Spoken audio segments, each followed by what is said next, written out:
sudah melewati pertemuan 1 sampai 12. Ya, meskipun setiap pertemuan pasti ada kendala-kendalanya ya. Selalu saja ada kendala, entah itu kendala teknis maupun teknik ya. Yang daring itu seperti ini ya. Ada kalanya terus tapi lebih banyak timurnya. Sambil menunggu teman-teman yang lain ya, ini baru beberapa saja yang sudah bergabung. Dari 22 teman-teman kita di kelas A, ini baru beberapa yang gabung. Tolong lihatnya ya, diundang. Ya, siapa tahu lupa atau mungkin isomanya gitu, tolong dijawil.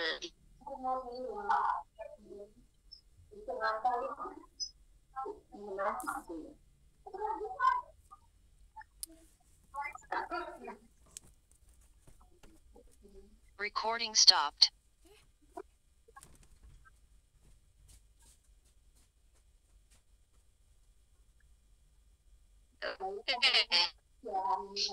Ya. Halo. Jangan lupa presensinya hari ini ya, untuk diklik di nunul gitu nih. Untuk presensi hari ini jangan sampai lupa. Kemudian mohon maaf untuk uploadan tugas yang kelompok itu belum bisa selesai. Oke, itu kan kemarin kita dari 6 kelompok kita sudah bisa mempresentasikan 3 kelompok ya, tidak masalah. Yang lain mungkin nanti di lain kesempatan kalau ada waktu gitu. Nah, untuk kelompok yang lain jangan berkecil hati begitu, jangan beranggapan wah saya tidak presensi berarti nilai saya berkurang begitu, enggak. Semuanya ada penilaian dari presensi dan juga tanggapan dari kelompok lain. Jadi ketika presensi itu semuanya kami nilai ya. Ketika ada salah satu kelompok presensi ya, satu kelompok, kemudian yang 5 lainnya itu adalah menanggapi. Jadi kalau sudah ada satu wakil dari kelompok tersebut menanggapi, itu sudah yang ikut sudah derek mukti begitu ya, sudah derek mukti begitu nggih. Jadi tidak usah khawatir. Itu adalah kelebihan dari kelompok kerja kelompok ya. Kerja kelompok itu dikerjakan secara kerjasama, yang kerja satu yang lain sama ya. Oke, hari ini kita mulai membahas materi atau kita diskusi materi yang mungkin masih tertinggal dari materi yang kemarin kita gunakan waktunya untuk presensi. Ini sebenarnya adalah materi part 2 ya, yaitu beberapa argumen etika profesi kependidikan part 2. Ini yang part 1-nya ini ada di pertemuan kemarin, minggu kemarin ya. Mana sudah dipelajari belum ya? Sudah dibuka-buka belum untuk materinya? Materi yang part 1 sudah ya. Artinya kita hari ini melanjutkan dari part 1 yang sudah saya upload di tanggal 23 kemarin. Tanggal 23 kemarin kan kita juga terkendala karena saya tugas keluar itu, kemudian kita maksimalkan tetap tidak bisa maksimal karena begitu repotnya ya, orang se-Indonesia kumpul ya, seperti itu. Mudah-mudahan nanti tidak ada kendala lagi. Nah, kalau tidak salah nanti minggu-minggu depan itu juga ada kegiatan di Ugris Semarang ya, di Ugris Semarang. Ya, mudah-mudahan nanti tidak terkendala. Oke. Hari ini kita melanjutkan dari subtopik. Ada 8 subtopik ya. Yang 4 subtopik itu harusnya kita bahas di minggu lalu ya, yaitu reproduksi sosial, kemudian perbedaan antar individu dan kesempatan yang sama, pemisahan antara institusi keagamaan dan negara, kemudian hukuman. Nah, untuk hari ini kita lanjutkan di subtopik 5 sampai 8, yaitu modifikasi perilaku, kemudian menilai secara adil dan transparan, mengajarkan sistem nilai dan relativisme etis. Yang pertama ini terkait dengan modifikasi perilaku. Modif. Sering ya kita dengar istilah modif. Modifikasi, sudah dimodifikasi. Artinya apa itu? Modifikasi itu sudah dirubah ya sesuai dengan motif ya.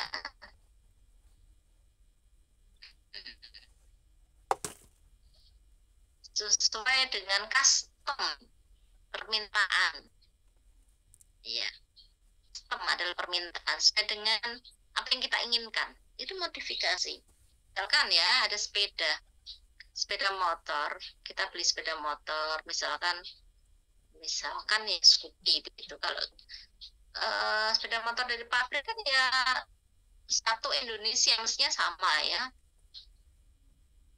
Kalau beda negara mungkin beda satu negara itu sama, karena membuat untuk pas untuk Indonesia itu sama.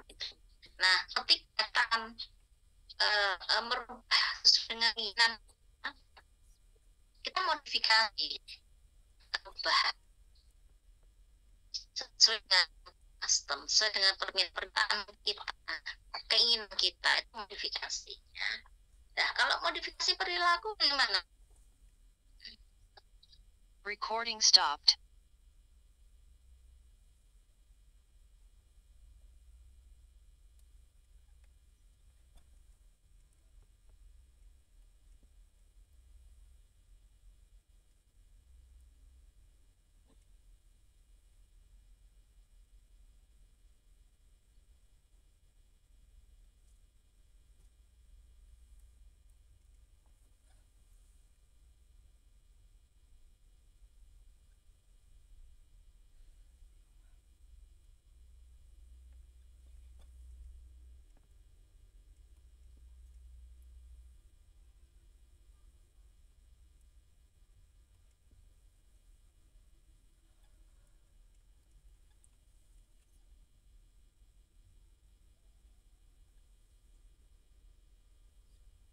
Halo, suaranya kok nggak ada ya, Bun? Artinya Bunda Nani yang kepental ini, Bun. Sebentar baru konfirmasi, Bun. Oke. Ya. Ya nih, kepental Bun Naninya. Ya.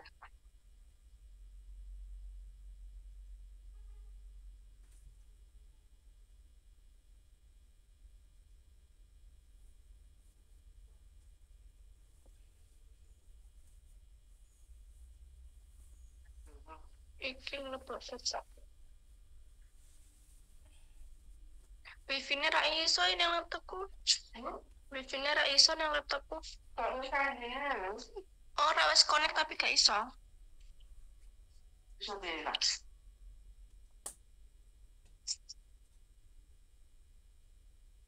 Mohon maaf teman-teman, mohon bersabar ya.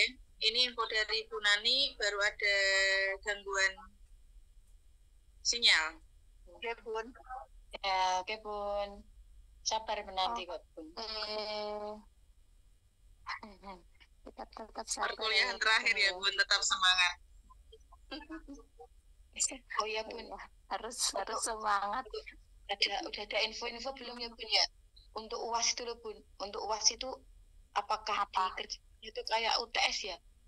Atau langsung set itu kerjakan saat itu gitu? Ada gambaran belum, Bun? Belum aja, Bun.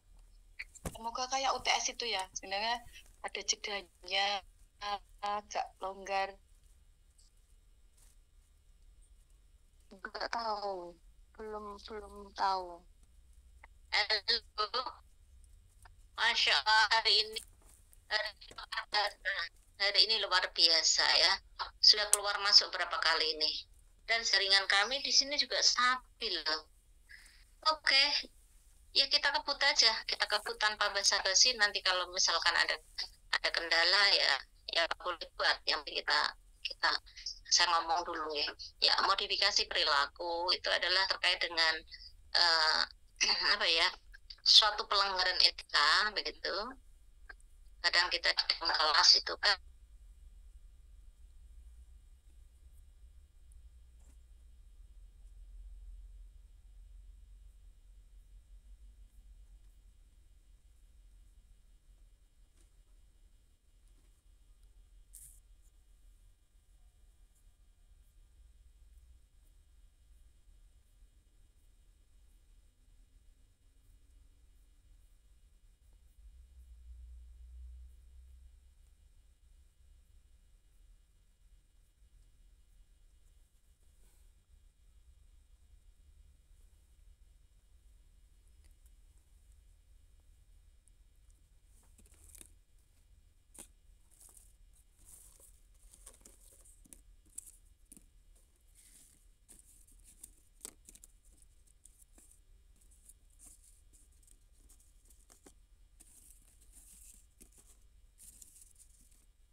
Recording in progress.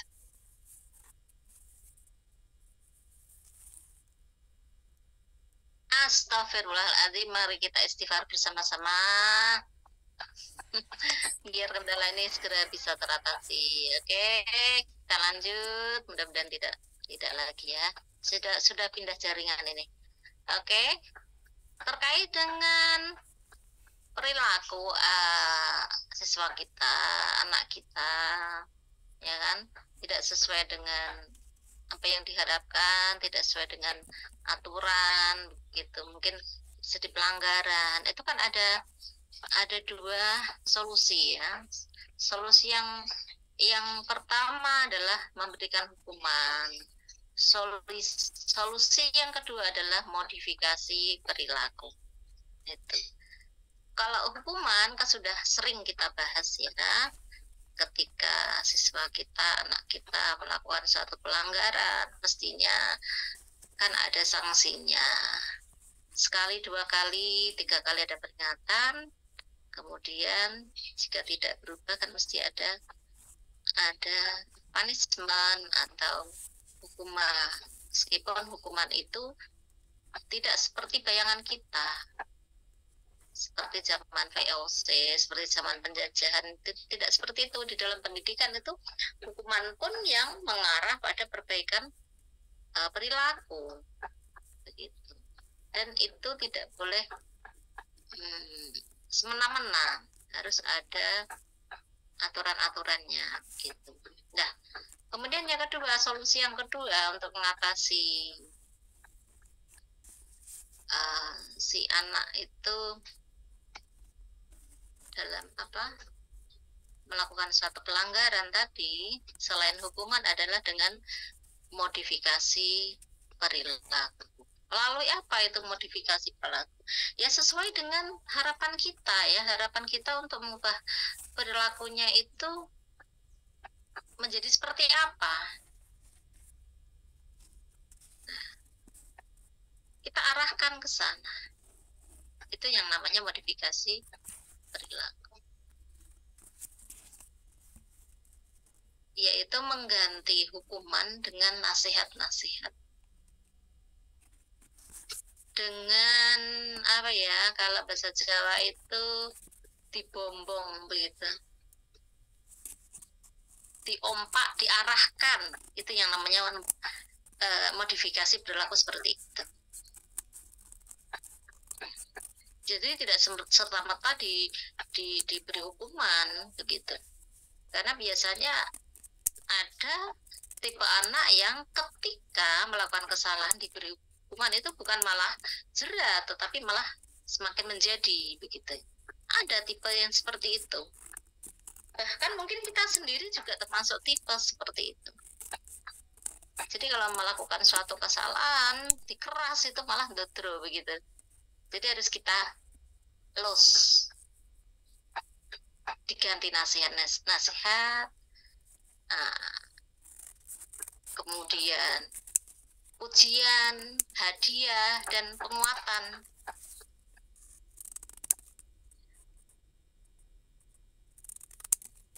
Oh, kamu itu anak pinter, anak soleh, anak solihah, gitu. Tetapi lebih pinter lagi, lebih solihah lagi, kalau seperti ini. Nah, itu modifikasi perilaku. Sering, penjenengan semua sering melakukan itu. Saya rasa ya, di tingkat PAUD, di kelas PAUD itu sering seperti itu.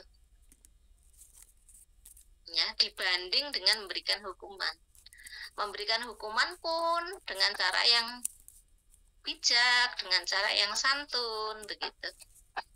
Tidak seperti zaman dulu, menghapus melayang, menggaris melayang. Kalau sekarang sudah kena hukum itu, guru yang seperti itu.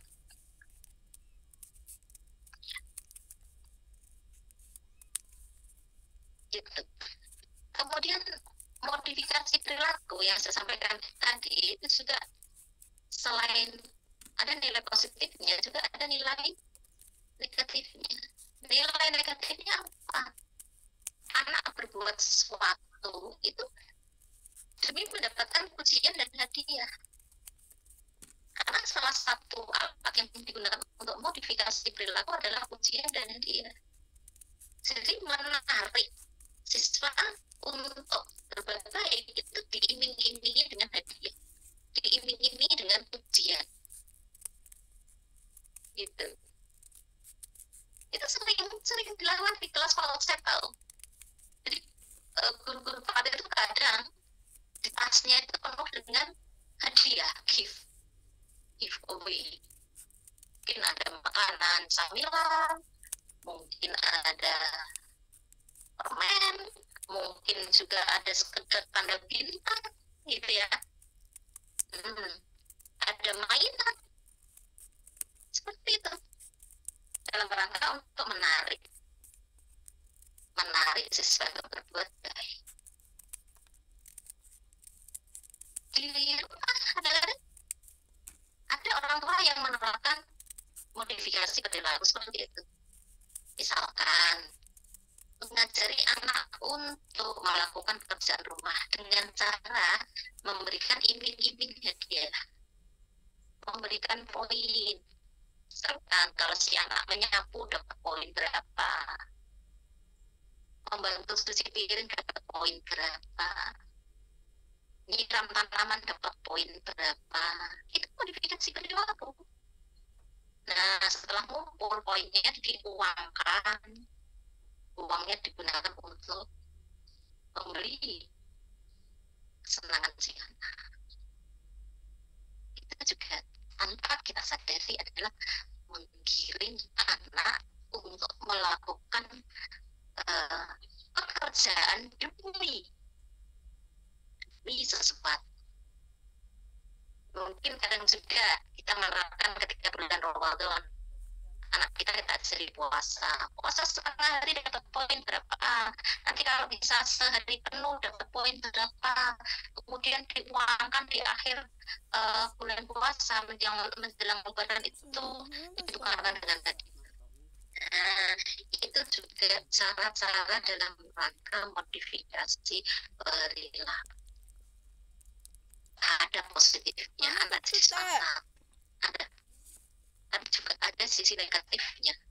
sisi negatifnya, khawatir kita kalau itu terus-menerus diterapkan sehingga membentuk mindset dari anak itu menjadi suatu hal itu selalu ada upahnya.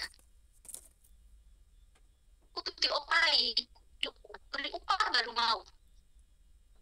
Kalau tidak ada upahnya tidak mau. Kalau tidak dipuji tidak mau.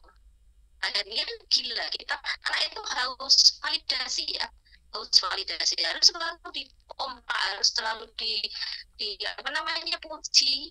Sekalinya dia kena direndahkan sedikit aja udah kena mental, udah tiarap. Nah, itu bisa dilihat nanti ketika anak itu sudah dewasa. Solusinya bagaimana agar modifikasi perilaku kita itu tepat sasaran? Solusinya ini ada mengontrol, mengarahkan dan mengembangkan anak agar berperilaku sesuai norma. Jadi ujian hadiah itu sebagai pancingan saja, jangan sebagai menu utama. Ya. Kemudian menggunakan alat pendidikan sesuai yang dibutuhkan. Sesuai yang dibutuhkan. Jadi tidak sembarangan gitu. Ya. Ini pendidikan sebagai guru PAUD, di mana guru PAUD itu merupakan pemegang fungsi ya, fungsi fondasi. Itu memang tidak main-main. Tidak main-main. Karena penjenengan yang menerima estafet pertama kali dari keluarga. Oleh karena itu, pendidikan di PAUD itu memang harus pendidikan yang berkualitas. Aku turun kene kesel saking kesel. Ya. Bagaimana pendidikan PAUD berkualitas? Pendidikan di mana anaknya itu menerima kebutuhan esensial ya, yang dibutuhkan. Kebutuhan esensial dari anak-anak PAUD itu apa? Rasa aman, rasa nyaman.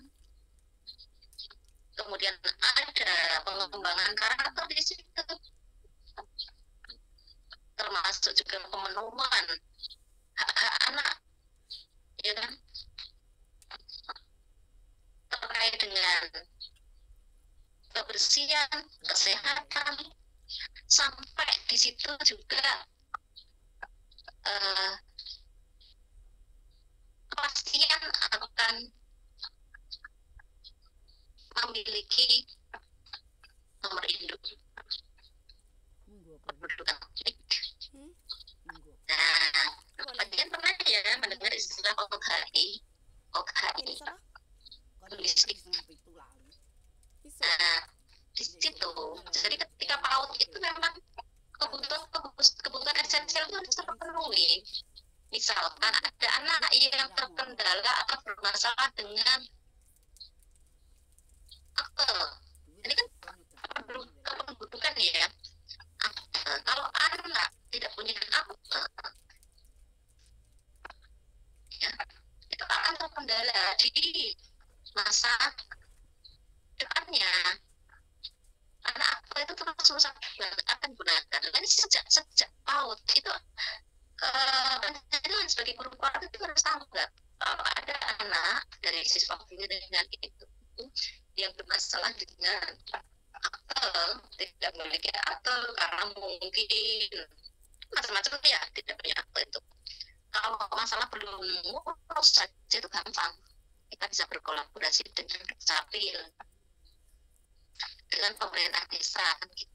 Kalau masalahnya hanya karena belum sempat membuat akte. Tapi kalau masalah lain misalkan dia lahir dari keluarga di luar nikah misalkan, bagaimana solusinya? Nah, jangan dikira kita hanya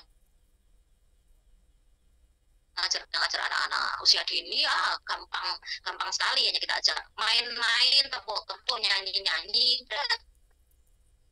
masalah keadministrasian misalkan, nggak masalah tuh dia nanti diurus di SD. Tidak bisa begitu. Itu memang harus sejak dini. Harus dipastikan anak itu mendapatkan pemenuhan kebutuhan esensial. Termasuk tadi harus punya apel, harus tertata sebagai warga negara sehingga dia punya nik. Nah, bagaimana solusinya kalau anak tersebut lahir di luar nikah misalnya? Itu ada solusinya. Bisa membuatkan akte ya dengan aja mencantumkan nama ibu kandungnya saja. Banyak ya sekarang ya di akte itu anak bernama X lahir dari ibu A misalnya, ada bapaknya.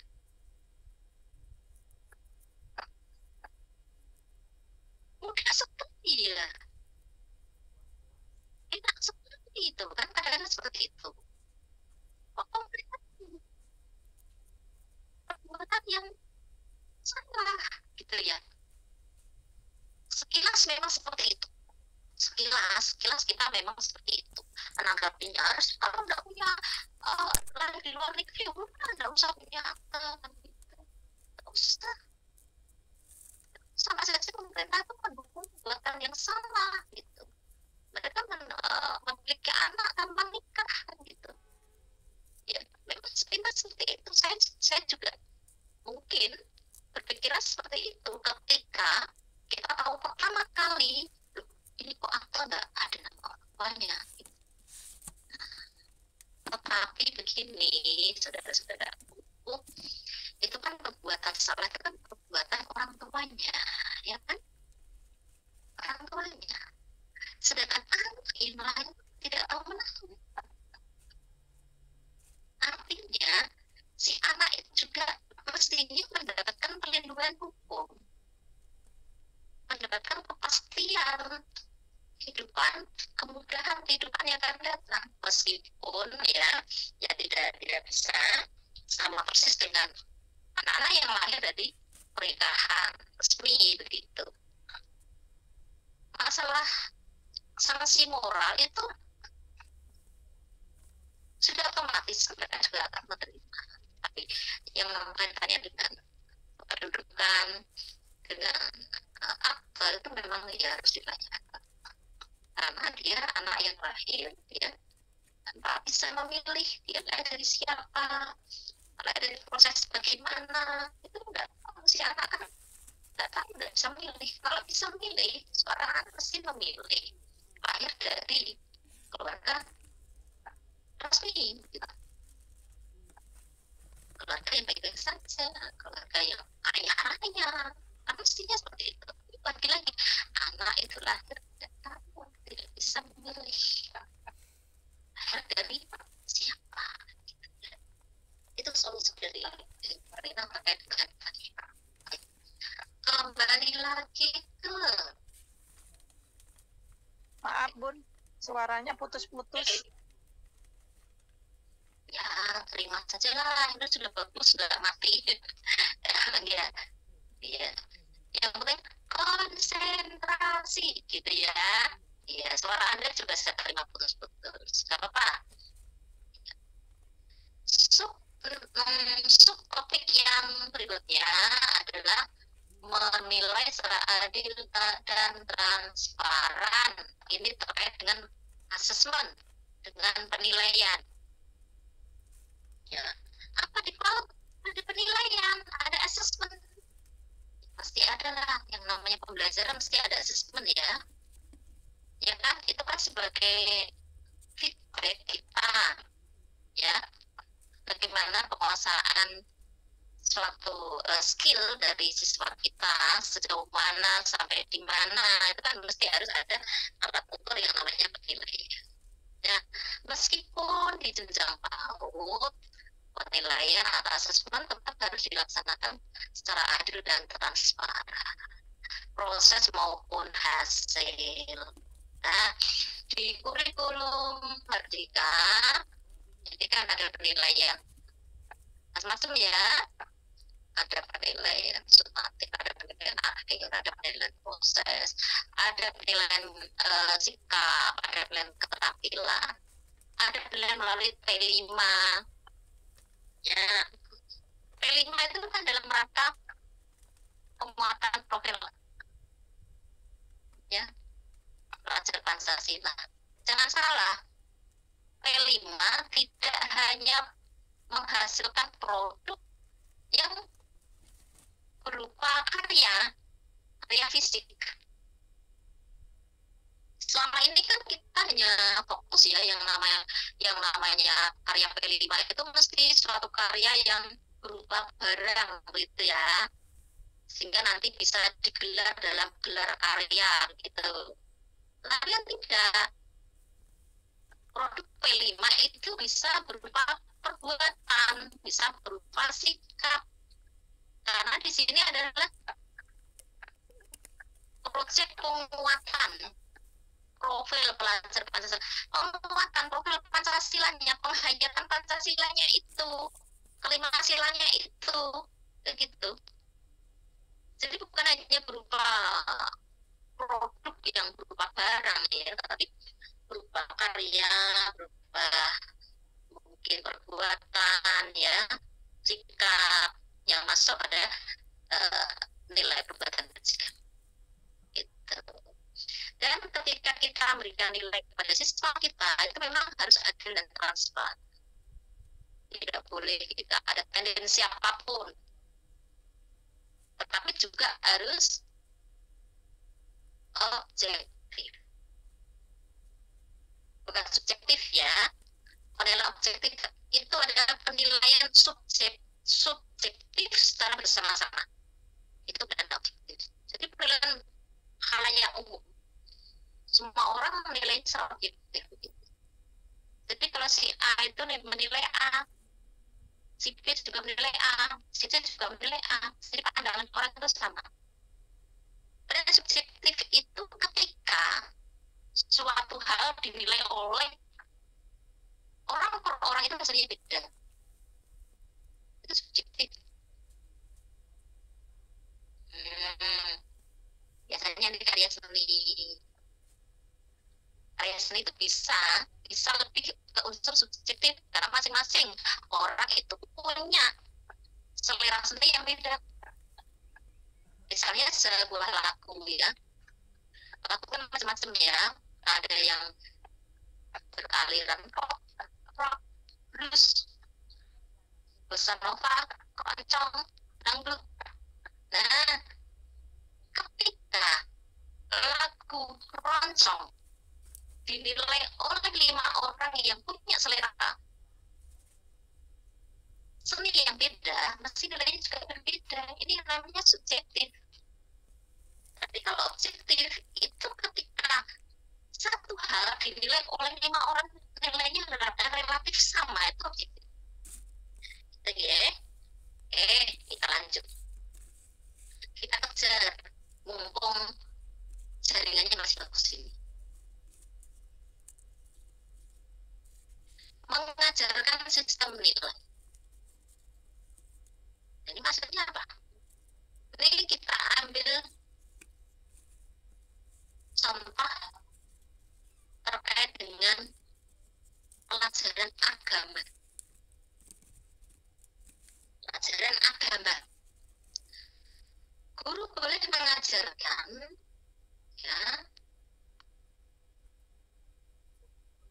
ya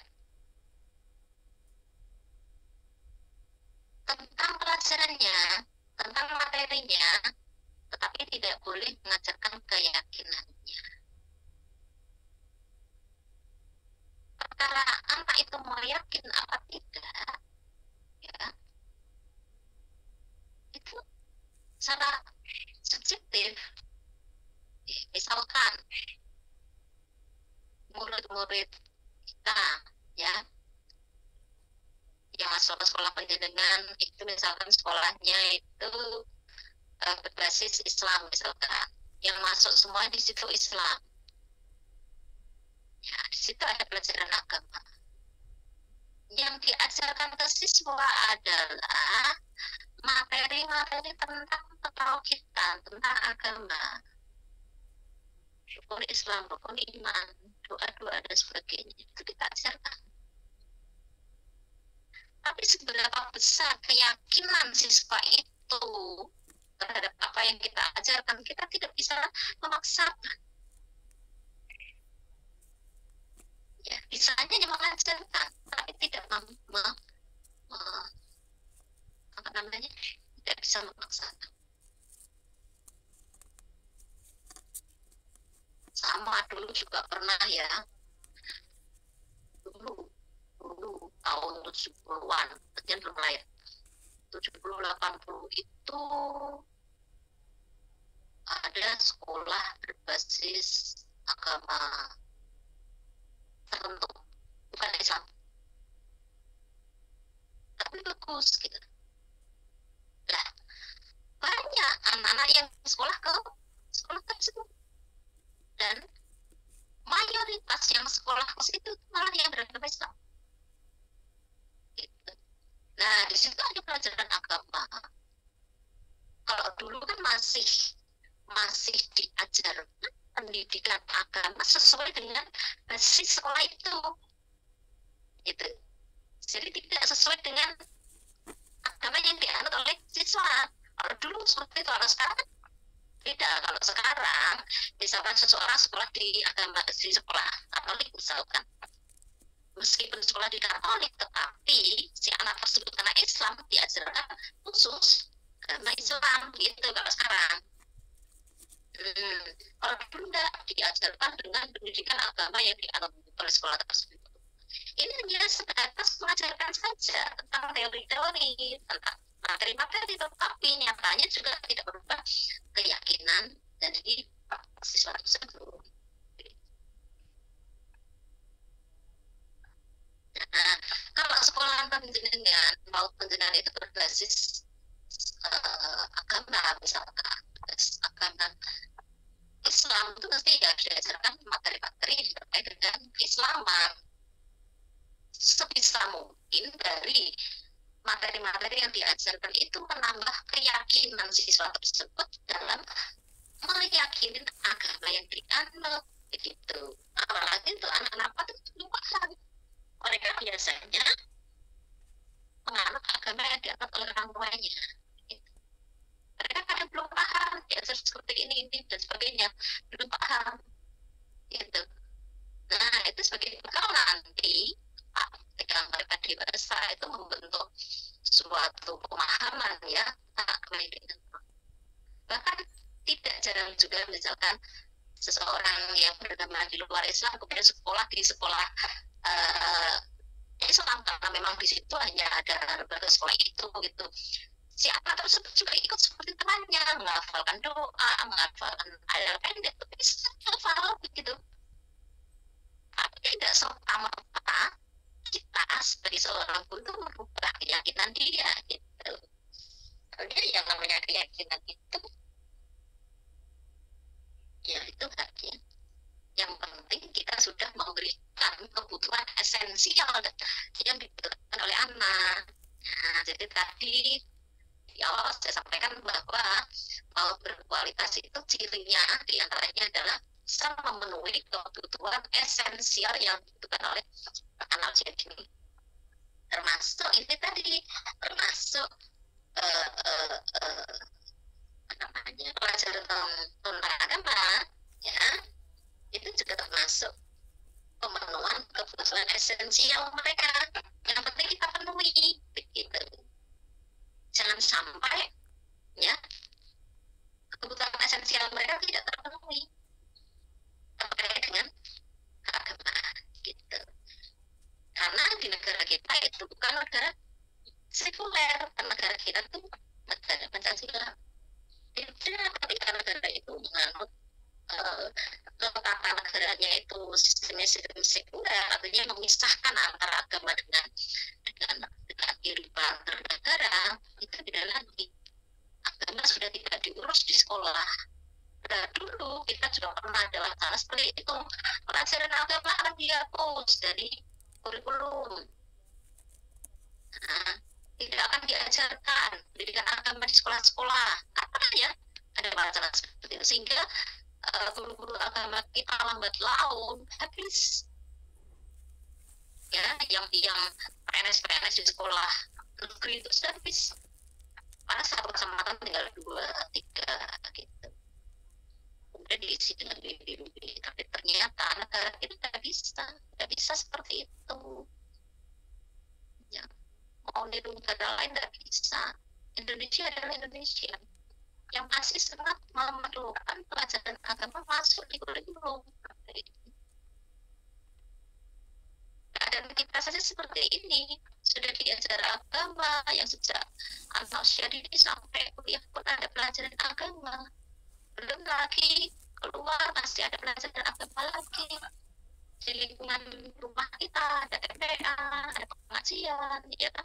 Yang Kristen juga ada sekolah minggu, ada sembahyang ke gereja masing-masing. Itu saja kehidupan kita masih seperti ini. Apalagi kalau negara tidak sawit-sawit terkait dengan pendidikan. Termasuk kalau nanti ada kita mengatur sistem sekuler atau masuk haji pun tidak diurus oleh negara. Jadi tidak akan ada Kementerian Agama. Repot kan? Ya, kalau saya tidak setuju. Kalau saya tetap menginginkan pendidikan agama masuk di kurikulum dan agama masih tetap ada cakup tangan ini. Iya, ini yang ke-8 ada relativisme etis. Ini juga pernah kita bahas bersama-sama 2 minggu yang lalu kalau tidak salah. Relativisme, relatif itu kan pandangan orang yang berbeda-beda ya. Relatif.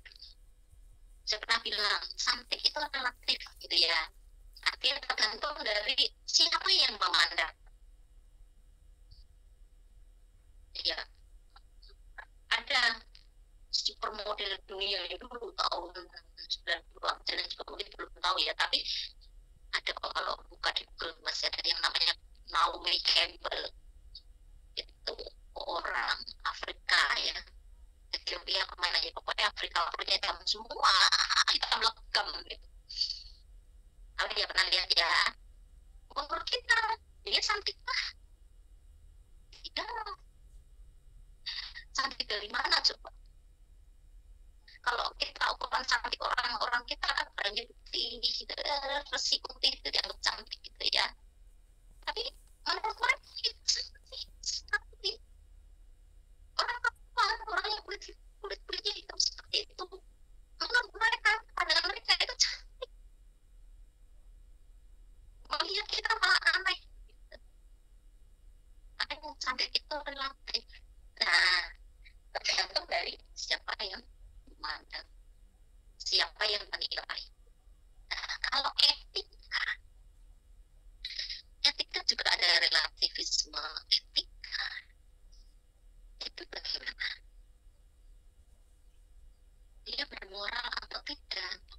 Tergantung dari siapa yang melihatnya, tergantung dari di mana dia tinggal.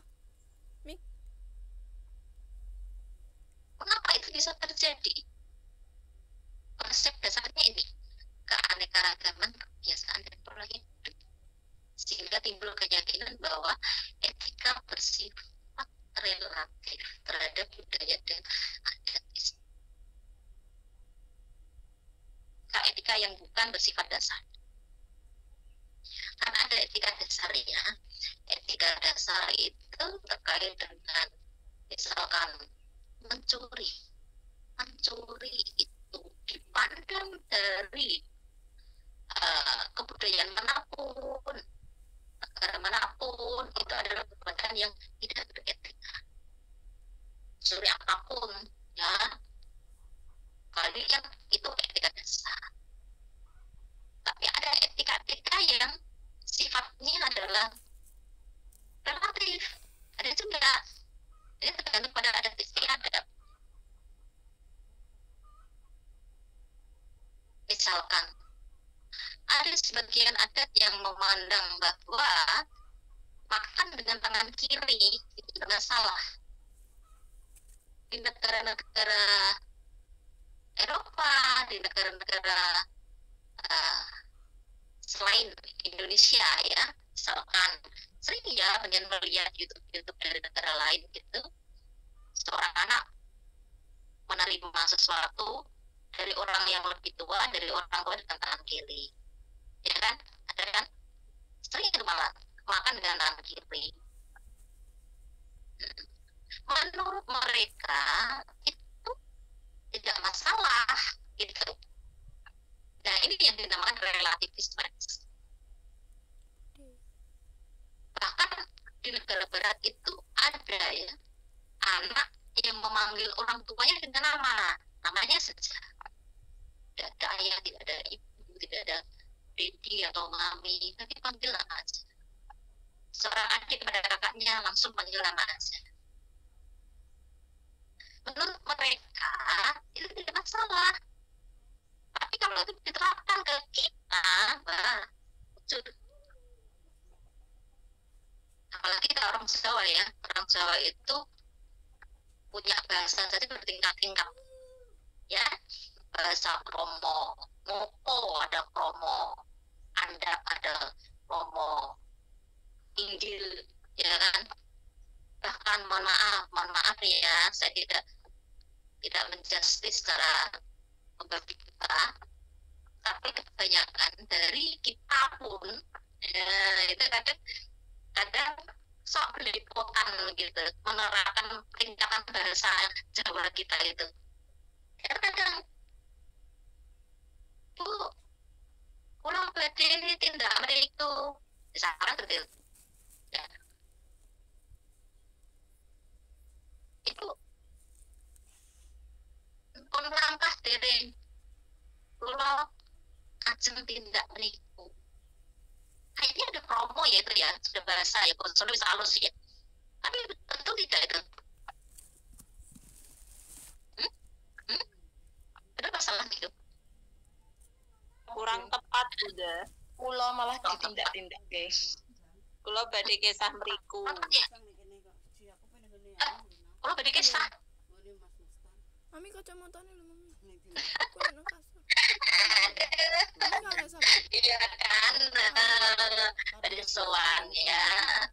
Kalau soan berikut Komentar apa? sambut tidak, kalau soan berikut. Ini Anu pengen. kita soan prawo, itu kadang-kadang tukar-tukar ya. Enggak. Kita orang Jawa itu punya tingkatan bahasa ya bertingkat-tingkat gitu, dan itu penerapannya beda-beda. Kadang-kadang kita harus mikir dulu mau matola ini akhirnya mereka punya jalan pintas, punya solusi ya, tidak mau pakai bahasa Jawa, hanya bahasa Indonesia. Kendala itu yang sering kita temui ketika kita mengajari anak kita atau siswa kita, sehingga anak-anak sekarang ya begitu bisa ngomong, belajar ngomong langsung dikenalkan dengan bahasa Indonesia. Bawa plastik mami. Gitu. Bahkan di pelosok-pelosok desa pun itu bahasa Indonesia. Orang tuanya mungkin yang ke sawah, buluh maton, buluh derep gitu saja, panggilannya papa mama. Nggak usah ya. Mama tak buluh derep saya. Ya nanti adik jangan teman-teman, adik dulu aja. Gitu. Tapi kalau mau ini kita dulu, ada pusing ya. Nah itu kadang mulai runtuhnya suatu apa ya budaya itu.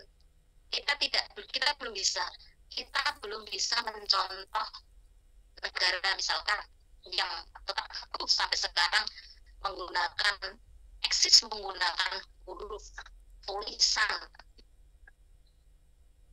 negaranya sendiri, misalkan misalkan Cina, Jepang, Korea, India, Thailand, ya kan, mana lagi ya, Arab ya, mereka punya hurufnya sendiri, alfabet sendiri. Sekarang masih kita sebenarnya huruf Jawa, kita punya.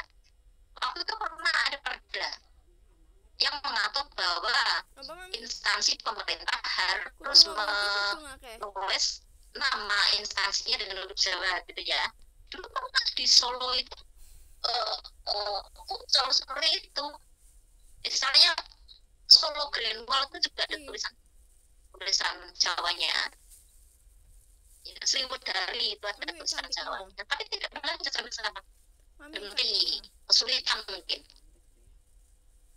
Dan semakin banyak, semakin sedikit anak-anak sekarang itu yang berminat untuk kuliah mengambil jurusan sastra Jawa. Sudah langka. Bahkan banyak juga termasuk saya juga nggak apa-apa tentang huruf Jawa ya. Meskipun saya masih mendapatkan. Saya dulu itu waktu kuliah di PGS di UNS dulu saya tuh dapat tugas mentranslate buku tulisan Jawa, buku itu sama kayak kita KUHP seperti itu ditranslate ke dalam tulisan Latin. Langkah seperti itu, tapi kan kita belajarnya. Tapi sekarang jarang sekali, ya guru-guru itu yang jarang yang menguasai terkait dengan huruf Jawa. Kita masih tertinggal jauh dengan negara Korea, negara Jepang, negara-negara yang masih setia menggunakan huruf-hurufnya sebagai sarana komunikasi sampai sekarang. Bahkan di Korea itu tidak ada translate dalam bahasa Inggrisnya. Tempat-tempat area publik itu hanya menggunakan tulisan Korea, tidak ada translate dalam bahasa Inggrisnya. Gitu. Dalam rangka untuk uri-uri dia mereka benar kok tahu ya, kok pernah sama iblis belum tahu. Belum pernah, tapi kan kita belajar kan tidak harus datang ke tempatnya kan, kita belajar dunia itu ada di genggaman tangan kita, buka ya itu mau buka apapun kalau kita ambil nilai positifnya tuh bisa ya dari sosmed yang ada di genggaman penjenengan itu pun ilmu pengetahuan luar biasa gitu ya, baik itu lewat TikTok, IG, YouTube dan lain-lainnya maupun kita search yang lewat Google ini sekarang. Kadang-kadang sampai lupa tidak muat di otak kita, sampai lupa jadi lali kelopak di luar kepala sampai hilang gitu. Oke, itu ya, alhamdulillah setelah saya ganti jaringan, ternyata jaringan wifi saya yang bermasalah, saya langsung ini. Tapi dengan kendala suara yang tidak begitu jelas, tapi slow lah, tidak masalah. Alhamdulillah 8 topik sudah kita selesaikan ya. Di relativisme etis itu tadi kita tidak bisa ya menghilangkan itu, tetap ada ya, meskipun tidak semuanya etis bisa dipandang secara relatif ya. Etis yang terkait dengan hal-hal pokok, etika dasar itu tidak bisa kita pandang melalui pandangan relativisme. Hanya etika tertentu yang mungkin hanya berlaku di satu wilayah, satu negara, itu yang bisa dipandang secara relativis. Itu ya saudara-saudaraku, apa yang bisa saya sampaikan kepada penjenengan. Mohon maaf hari ini tidak maksimal juga karena mengejar target, sehingga ruang diskusi tidak bisa kami selenggarakan. Mudah-mudahan minggu depan kita bisa lebih leluasa lagi untuk berdiskusi. Itu ya. Terima kasih atas kebersamaannya. Sedikit yang saya sampaikan mudah-mudahan ada manfaat. Di depan mudah-mudahan lebih baik, lebih semangat dan lebih bermanfaat ilmu-ilmu yang kita bahas bersama. Jangan lupa untuk presensi, isi, dan jangan lupa untuk mulai mempersiapkan diri untuk menghadapi UAS. Jadi materi-materi yang sudah kami sampaikan tolong untuk dibuka ulang, dipelajari ulang, sehingga nanti ketika tiba saatnya kita UAS sudah tidak istilahnya gerebekan, istilahnya tidak wayangan, tidak bacanya semalam suntuk gitu, cukup mengulang sedikit-sedikit. Terima kasih, mohon maaf jika ada salah tutur kata saya. Selamat untuk melanjutkan aktivitas. Assalamualaikum warahmatullahi wabarakatuh. Waalaikumsalam warahmatullahi wabarakatuh. Terima kasih, Bunda. Assalamualaikum warahmatullahi wabarakatuh.